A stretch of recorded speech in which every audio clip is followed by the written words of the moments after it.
بسم اللہ الرحمن الرحیم 60 سال کی عمر والے غور کرے۔ حضرت ابو ہریرہ رضی اللہ عنہ فرماتے ہیں کہ رسول اللہ صلی اللہ علیہ وسلم نے فرمایا، اللہ تعالیٰ اس شخص کا عذر قبول نہیں فرمائے گا جس کی موت کو مؤخر فرمایا ہے، یہاں تک کہ اسے 60 سال کی عمر کو پہنچایا۔ فائدہ: اللہ تعالیٰ نے جس مسلمان کو لمبی عمر دی ہے، اگر جوانی میں عبادت نہ کیا اور احکام الہی کا پابند نہ رہا تو اس کے لیے ضروری تھا کہ وہ ضعیفی میں پابند رہتا،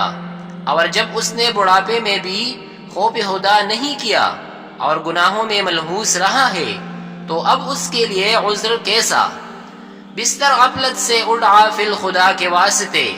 کر مہیا اٹھ کے کچھ روز جزا کے واسطے، حد بھی ہر چیز کی آخر کہاں تک سوئے گا، آج یوں سویا تو کل پھر ہاتھ مل کر روئے گا، جاگنا ہو جاگ لے افلاک کے سائے تلے،